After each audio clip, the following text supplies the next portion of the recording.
Vamos lá para 1 Crônicas, irmãos.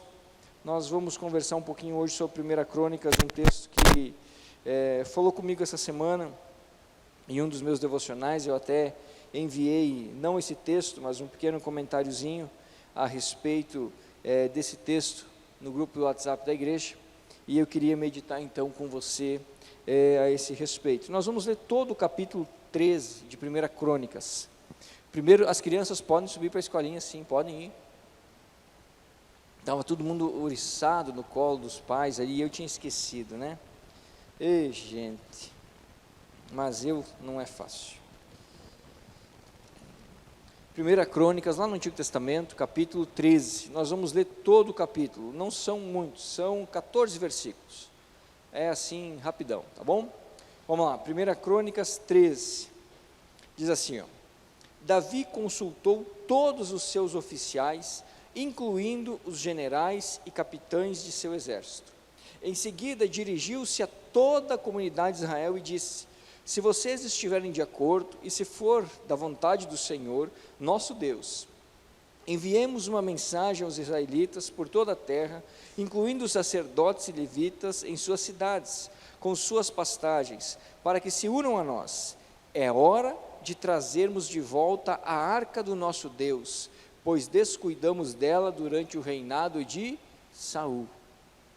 Toda a comunidade concordou, pois o povo entendeu que era a coisa certa a fazer. Então Davi convocou todos os israelitas, desde o ribeiro de Sior, no Egito, ao sul, até Lebo-Hamate, ao norte, para trazerem a arca de Deus que estava em Quiriat-Jearim. Davi e todo Israel foram a Baalá de Judá, também chamada de Quiriat-Jearim, a fim de buscar a arca de Deus, junto a qual era invocado o nome do Senhor, que está entronizado entre os querubins. Puseram a arca de Deus numa carroça nova e a levaram da casa de Abinadab. Uzá e Aiô guiavam a carroça. Davi e todo Israel se alegravam diante de Deus com todas as suas forças, entoando cânticos e tocando todo tipo de instrumentos musicais, liras, harpas, tamborins, símbolos e trombetas. Quando chegaram à eira de Nacon, os bois que puxavam a carroça tropeçaram, e Uzá estendeu a mão para segurar a arca. A ira do Senhor se acendeu contra Uzá, e ele o matou por haver tocado na arca. E Uzá morreu ali mesmo, na presença do Senhor. Davi ficou indignado, porque a ira do Senhor irrompeu contra Uzá, e chamou aquele lugar de Pérez Uzá, como é conhecido até hoje. Davi teve medo do Senhor e perguntou: como poderei levar a arca do Senhor? Assim, não transferiu a arca do Senhor para a cidade de Davi. Em vez disso, levou-a para a casa de Obed-edom, na cidade de Gate. A arca do Senhor ficou na casa de Obed-edom por 3 meses, e o Senhor abençoou a família de Obed-edom e tudo o que ele possuía. Amém? Feche teus olhos, vamos orar mais uma vez, irmãos, pedindo que o Senhor nos dê discernimento. Senhor nosso Deus, rogamos nesse momento, ó Pai, a Tua sabedoria para as nossas vidas com relação ao entendimento da Tua palavra. Sem ela, Deus, nós não teremos nenhuma condição, Senhor, de entender o que o Senhor tem para as nossas vidas. Clareia, Deus, a nossa mente nesse momento, nosso coração, e que o Teu Espírito tenha total liberdade, Senhor, e acesso para falar, ó Deus, aquilo que precisamos ouvir, não aquilo que queremos ouvir, aquilo que precisamos ouvir, Senhor. Essa é a nossa oração, em nome de Jesus, amém. Vamos entender um pouco esse texto? Irmãos, eu queria falar com você hoje a respeito do seguinte tema: intenção boa, atitude errada. Intenção boa, atitude errada. Quem é que nunca teve uma boa intenção, mas quando colocou em prática, se lascou? Quando estava na intenção, estava tudo jóia, ideia boa, bacana, vai dar certo. Quando começou a fazer, problema. Nem sempre a boa intenção do meu coração é realizada da maneira correta para que seja bênção. Muitas vezes eu posso ter uma intenção boa e colocar essa intenção em prática de uma forma completamente errada, que ao invés de trazer bênção, vai me dar problema. Isso é muito comum. Se você é como eu, ansioso, então você sabe que isso é muito comum na vida. Às vezes a intenção do coração é uma beleza, mas as pernas, os braços e a boca não têm paciência para fazer o certo, e a gente sai atropelando tudo. E aí o que era para ser uma coisa boa, é um baita de um problemão. Eu já passei por cada uma, por causa disso, irmãos. A intenção era boa, mas a hora de falar não era aquela, e falei. E aí, falei. Problema. Em vez de solução, problema. A intenção, às vezes, era de ajudar. Me meti, eu não fui chamado. Problema. Então, é muito natural. E esse texto diz algo mais ou menos assim. Vamos entender, então. Davi havia assumido o trono de Israel. Saul havia morrido, Jonatas e os filhos de Saul haviam morrido em batalha. A tribo de Judá chama Davi do exílio e diz assim: seja nosso rei. Davi fica reinando sobre Judá 7 anos na cidade de Hebrom. Depois de 7 anos, todo o povo de Israel reúne os líderes das tribos, vão a Hebrom e diz assim: olha, não tem sentido isso, Deus escolheu você para liderar, para ser o nosso rei, não seja rei apenas de Judá, seja rei de todo Israel. E Davi faz um acordo com aqueles líderes e passa a ser o rei de Israel, cumprindo a profecia que fora dita por Samuel, lá no começo da história, quando Davi ainda era pastor de ovelhas. Era um menino que cuidava das ovelhas do pai, e Samuel um dia vai lá, unge ele e diz assim: Deus te escolheu para ser rei de Israel. Davi, agora que assume o trono, ele toma uma decisão estratégica. Ele não podia ficar em Hebrom, ele precisava de uma outra cidade para reinar, ele precisava de uma nova capital, uma capital que não desse problema com nenhum líder de nenhuma tribo de Israel. Ele escolhe Jerusalém, uma cidade que pertencia aos jebuseus, uma cidade que não fora conquistada durante as batalhas de Josué, porque era uma cidade extremamente murada, forte, difícil de conquista. Quando Davi e seus soldados chegam a Jerusalém, os moradores da cidade zombam de Davi, dizem: você nunca vai entrar aqui, você é um pobre coitado. Davi conquista a cidade de Jerusalém e passa a colocar naquela cidade a capital do novo reino de Israel. Ele está ali, o rei, o comandante do exército está ali, os principais soldados, a guarda pessoal de Davi está ali, o grosso do dinheiro e das decisões financeiras está em Jerusalém. Faltava uma coisa: faltava direcionar a presença de Deus para aquele lugar. E Davi tem esse entendimento. Davi era um estadista, um grande líder. Ele sabia que ele não poderia continuar reinando em Jerusalém sem que a arca de Deus, que representava a presença de Deus, estivesse ali, junto com ele. A arca estava em Kiriat Jearim, uma cidade afastada, havia sido deixada ali. Saul nunca deu muita bola para a presença de Deus, homem rebelde. E Davi toma uma decisão, uma intenção muito boa. Ele começa a conversar com os seus auxiliares. Primeiro ele fala com os seus comandantes de batalha.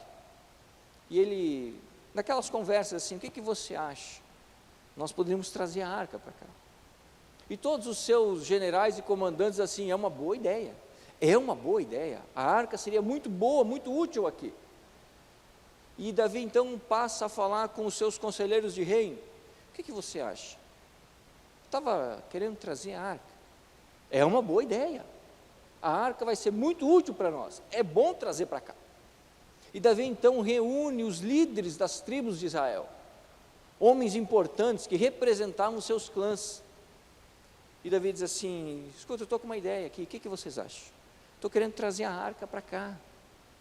Saul nunca cuidou da arca de Deus, ela está lá, trazer ela para cá, fazer um lugar especial para ela aqui em Jerusalém, é uma boa ideia, é uma boa ideia. Por fim, Davi fala com o povo todo: olha, eu estou com uma ideia, vamos trazer a arca. É uma boa ideia, vamos trazer a arca.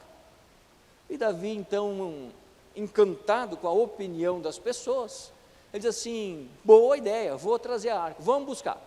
Reúne todo Israel numa festa extraordinária. Festa, dias e dias de festa. Chegam a Kiriat Jearim, toda aquela festança bonita. Davi manda preparar uma carroça nova, que nunca tinha sido usada, nova, o melhor para Deus, o melhor. Talvez a gente dissesse assim: é porque usou uma carroça velha. Não, Davi mandou preparar uma carroça nova. o melhor. Colocaram a arca de Deus em cima da carroça nova.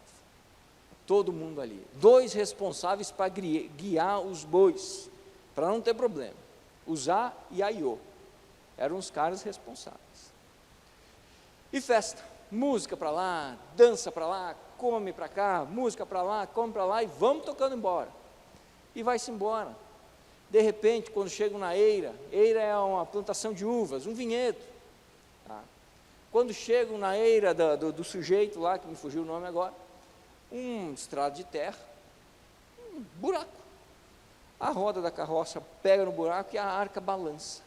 Naturalmente, qualquer um de nós ia ter a mesma reação: segura para não cair. No zelo de proteger a arca, aquele homem comete um crime capital. Ele põe a mão no objeto que representava a presença de Deus. Instantaneamente, a Bíblia diz que Deus não esperou um segundo. No instante em que ele colocou a mão, desce fogo do céu e ele morre. Ali, no mesmo lugar. Para a música, para a dança, para a comida.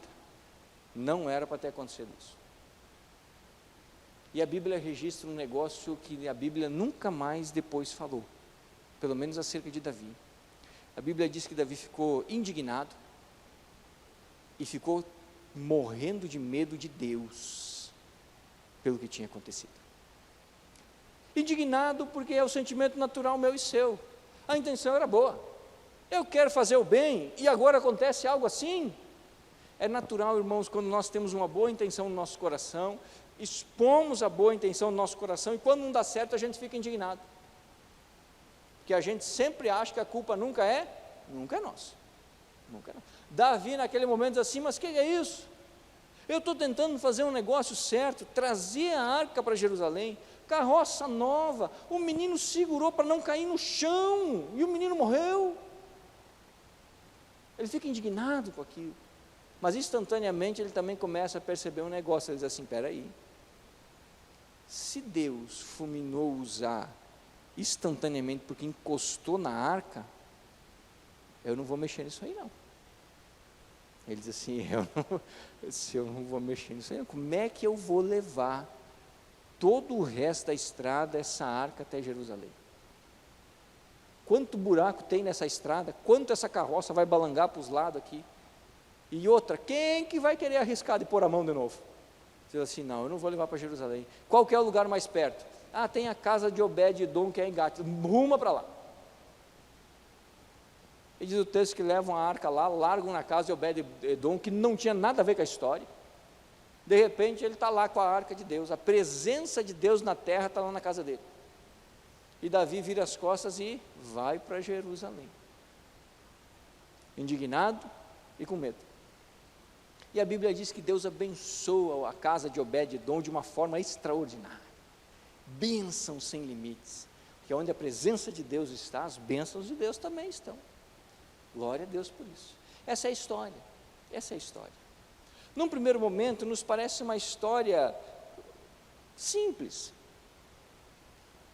nos parece uma história que talvez, se dependesse de nós, até não ganharia tanto destaque para ser colocada na Bíblia, por exemplo. Talvez a gente pensasse: olha, tem outras histórias que é melhor pôr. Mas Deus escolheu registrar essa história aqui para revelar uma questão muito importante, uma questão primordial no reino de Deus. Boa intenção não basta, é preciso que tudo seja feito conforme a determinação do rei, de Deus. No reino de Deus não basta a boa intenção, é necessário a obediência para a prática da boa intenção. No reino de Deus não basta eu querer fazer, eu preciso fazer do jeito de Deus. Eu acho interessantíssimo, irmãos, que quando Deus chama Moisés para construir o tabernáculo, 40 dias Moisés fica em cima do monte, e a Bíblia diz que Deus mostra para Moisés a planta do tabernáculo, e lá Deus diz assim: Moisés, você vai fazer um tabernáculo da seguinte forma: tantos metros de comprimento, tantos metros de largura, esse é o tecido que você vai usar na primeira cobertura, esse é o tecido que você vai usar na segunda cobertura, e por último você vai usar esse tipo de tecido para cobrir finalmente. as cores são essa aqui e essa aqui. Vai ter tantos utensílios para isso, tantos utensílios para aquilo, tantas colunas para isso, tantas colunas para aquilo. Quando você for montar o tabernáculo, não monta de qualquer jeito. Colunas X, lado tal. Colunas Y, lado tal. O tabernáculo virado para tal lugar, a cortina estende, tudo exatamente. Quando Deus acaba de entregar a planta, entre aspas, mostrar para Moisés, Deus faz questão de dizer assim: tenha cuidado de fazer exatamente como eu lhe mostrei. Irmãos, eu fico imaginando o pânico de Moisés. Quem é que ia fazer tudo aquilo? Quem é que ia construir com aquelas medidas exatas, irmãos? Eu já ia começar a pensar, dizer assim: eu estou lascado, eu não conheço ninguém que faz isso aí. Quem é que vai fazer esse tipo de cortina? Eu não sei fazer. Vou arrumar onde gente para fazer cortina no deserto? E as colunas? Quem é que vai fazer coluna? Eu não sei fazer coluna, como é que eu vou fazer coluna? E Deus assim: exatamente.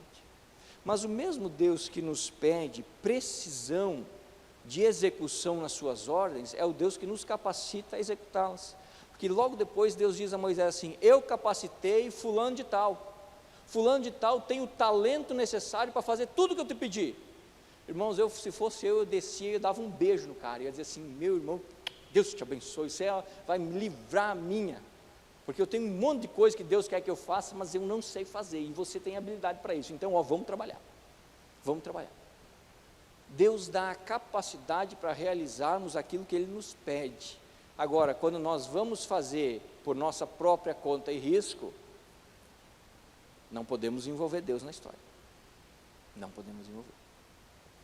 E esse texto nós podemos dividir ele em 3 partes muito distintas que nos ajudam a entender. Primeira parte, a boa intenção. Versículo 1 a 4.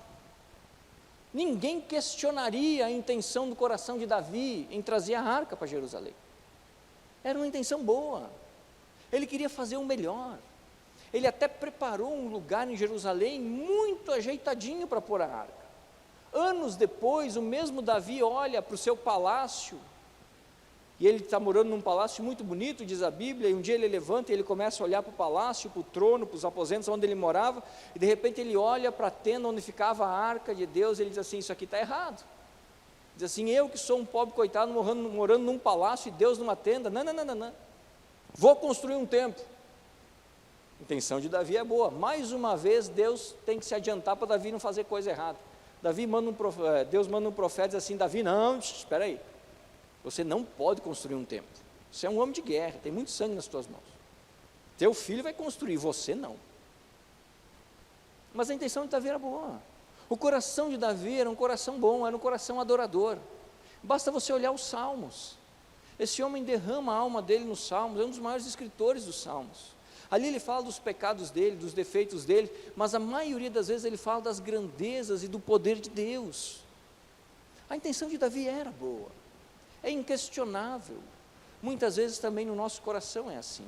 Nós temos boa intenção com relação ao reino, nós desejamos que o reino de Deus avance, nós temos uma intenção correta muitas vezes em querer, desejar, ansiar, para que o reino de Deus avance, para que a salvação atinja outras pessoas, para que o ministério onde eu estou participando se desenvolva, para que as pessoas ao meu redor sejam abençoadas, para que eu possa ser um instrumento de bênção. Nós temos boas intenções.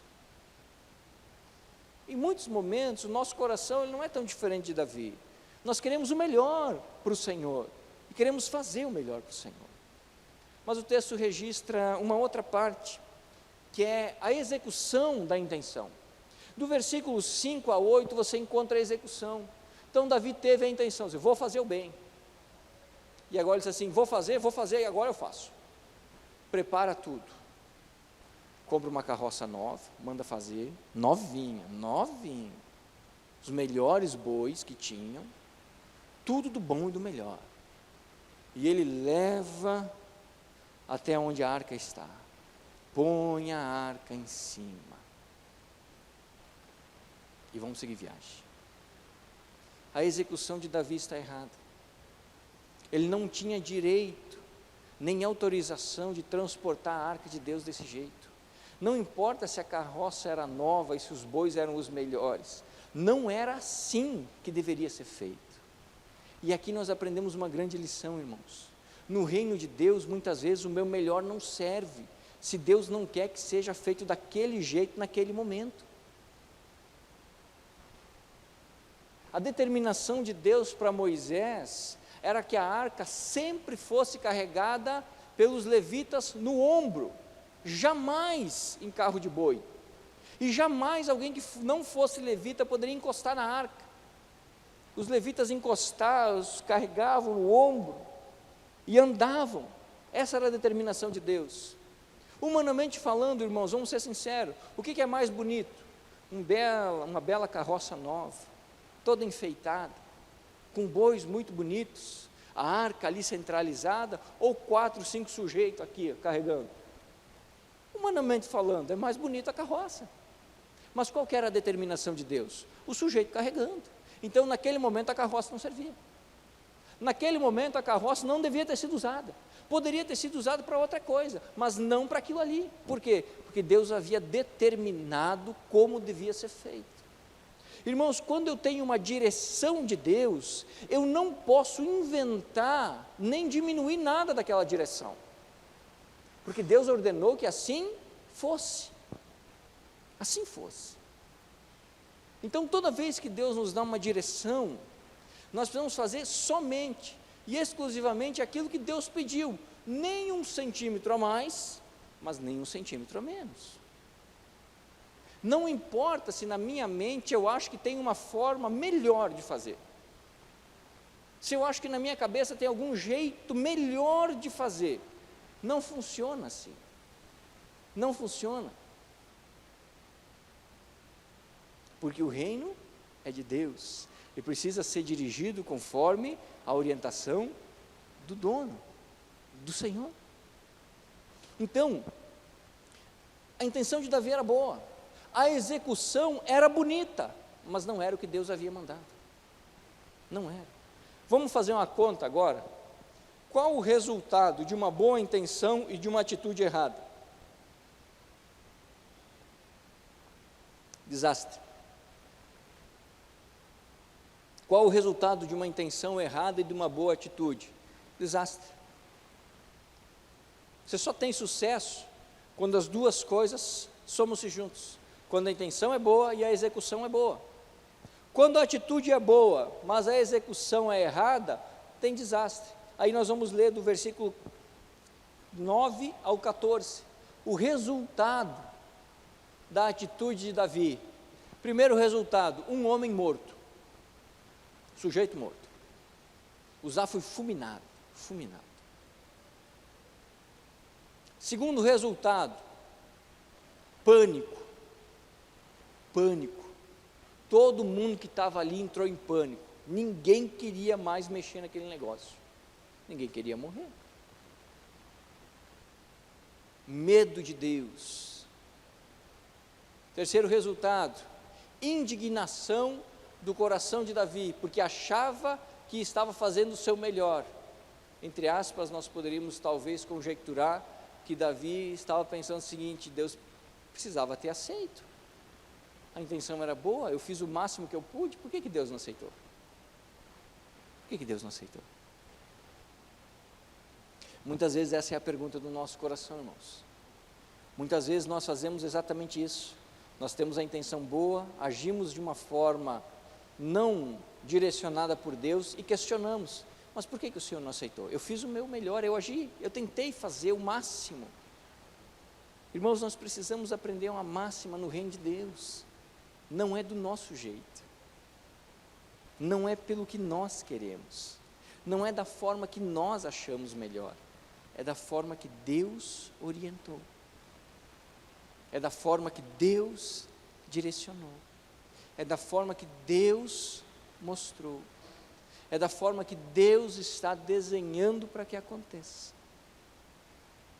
Os resultados da ação de Davi são trágicos, e eles me mostram uma verdade: às vezes as minhas boas intenções e as minhas atitudes erradas machucam as pessoas que estão ao meu redor, mesmo que eu não queira, mesmo que eu não queira.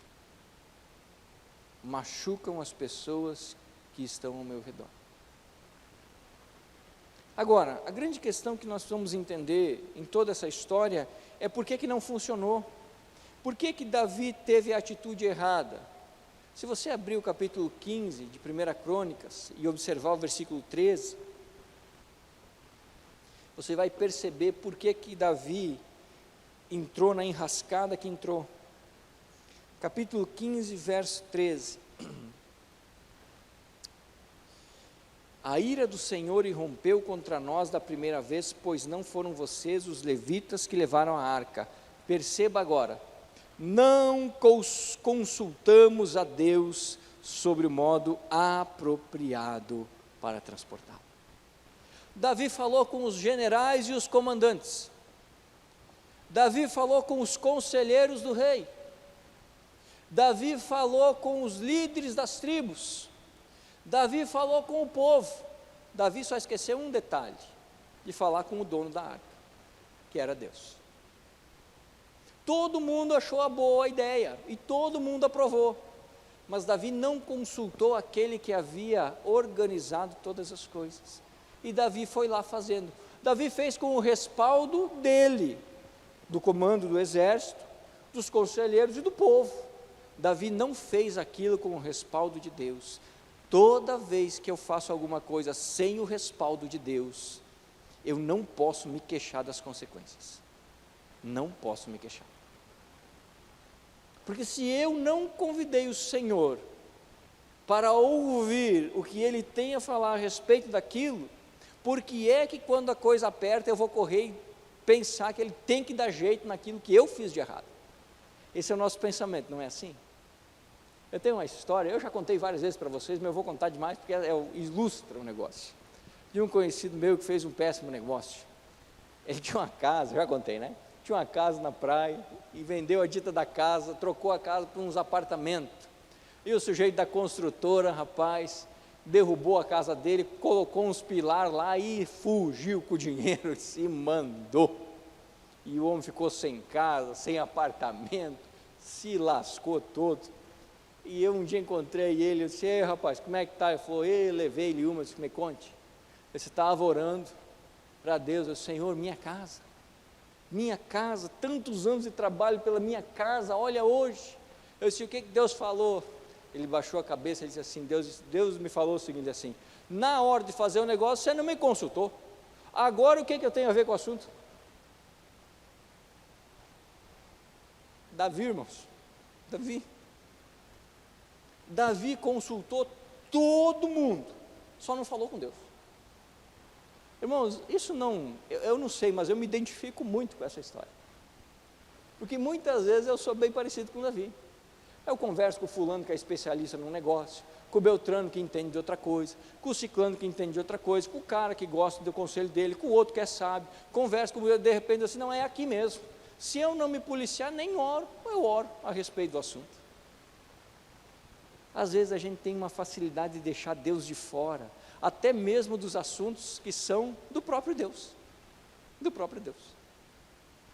porque muitas vezes nós estamos muito mais preocupados com a opinião dos homens ao nosso redor do que com a direção de Deus. Davi se animou quando todos os líderes de Israel aprovaram a sua ideia. Davi se animou e disse assim: bom, se todo mundo aprova, Deus aprova. A voz do povo não é a voz de Deus, não é, nunca foi e nunca será. Prova disso é a crucificação de Jesus. O que o povo estava gritando? Crucifica, crucifica, crucifica. A voz do povo não é a voz de Deus, não é. 3 meses depois, Davi, com aquele negócio, e eu fico imagino eu agora, num dia da Bíblia, que Davi ficou matutando aquele negócio 3 meses assim: meu Deus, o que eu vou fazer com essa arca? Eu tenho que trazer essa arca para cá, mas o que nós vamos fazer? Até que Davi foi consultar como é que fazia o negócio.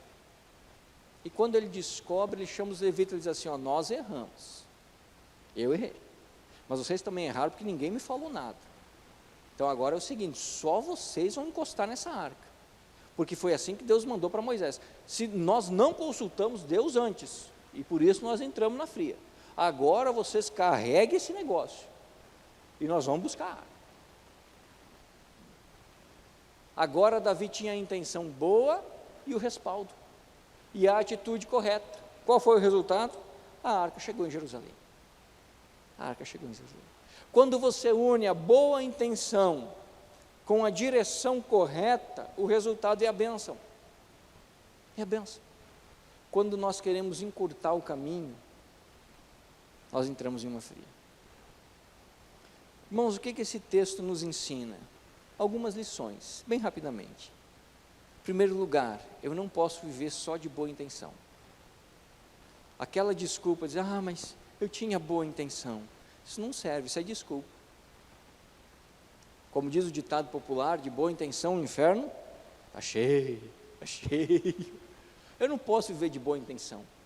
Como cristão, eu preciso viver de boa intenção e obediência. O que quer dizer com isso? A intenção de fazer o bem e a obediência para obedecer o direcionamento ao fazer o bem. Essa é a primeira lição. Não viva só de boa intenção. Segunda lição, fale com todo mundo, mas não se esqueça de falar realmente com quem importa. A opinião que realmente faz diferença é a opinião de Deus. Não é errado você pedir conselho, a Bíblia nos orienta a pedir conselhos. Errado é você esquecer de pedir conselhos àquele que faz os melhores conselhos, é o Senhor. Nos seus negócios, nas suas ações, no seu dia a dia, na sua intenção acerca do reino, converse com o Senhor. Porque às vezes não, sempre, Deus está à nossa frente, construindo todas as coisas. Terceiro, aceite a direção de Deus, porque ela é a melhor para a sua vida, ainda que num primeiro momento não pareça. Ainda que não pareça. Quando Davi aceitou que quem tinha que carregar a arca eram os levitas, a arca chegou em Jerusalém.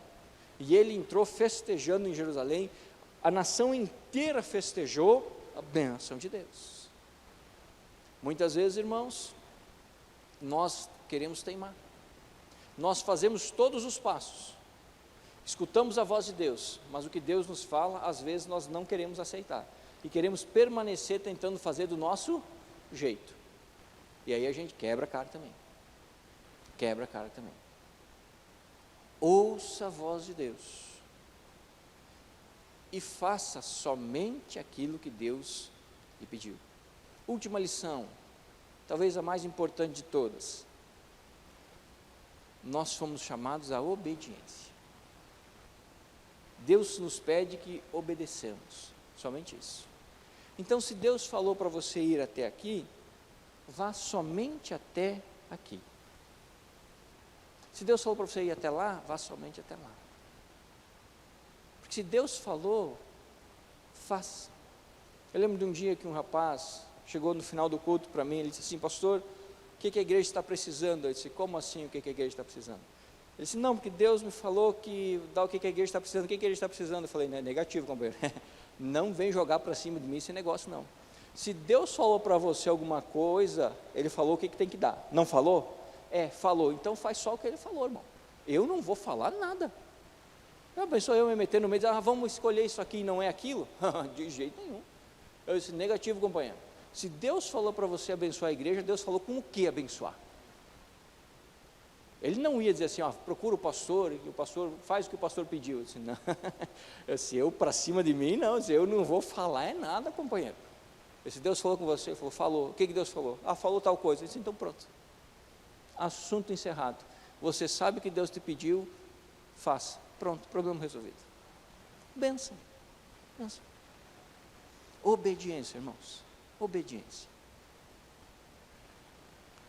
Só ande até onde Deus mandou andar. Só faça o que Deus mandou fazer. Pastor, mas as necessidades são grandes. São, bastante. Mas se Deus não mandou fazer nada, não faça nada. Sabe por quê? Porque senão a gente corre o risco de querer ser como Deus e tentar resolver tudo. e tentar fazer tudo do nosso jeito. Já que tem um negócio aqui, vamos correr, vamos. Não é assim no reino, irmãos, não é. Cada coisa que acontece no reino tem um propósito imediato e a longo prazo. Se eu não obedecer, eu começo a atrapalhar aquilo que Deus está fazendo. Uzá não precisava ter morrido. Davi não precisava ter sentido medo de Deus. A arca poderia ter sido trazida para Jerusalém numa viagem só. A intenção de Davi era boa, mas Davi se esqueceu que não basta a intenção, é preciso uma atitude que vai de encontro à direção de Deus.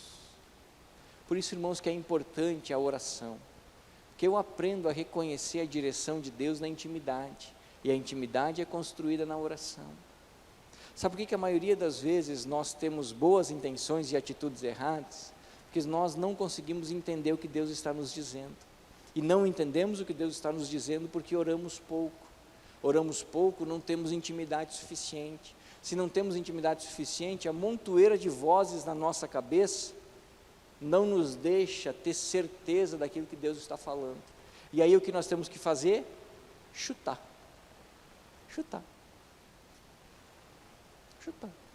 talvez dê certo, talvez não. Continue com a intenção boa do seu coração, mas lembre-se que no reino de Deus as coisas funcionam do jeito de Deus, é Ele quem manda, e é bom que seja assim, porque Ele sabe muito mais do que nós. Amém? Feche teus olhos, meu irmão. Faça uma oração de agradecimento ao Senhor, porque Ele permite que nós tenhamos boas intenções. Ele gosta que nós tenhamos boas intenções.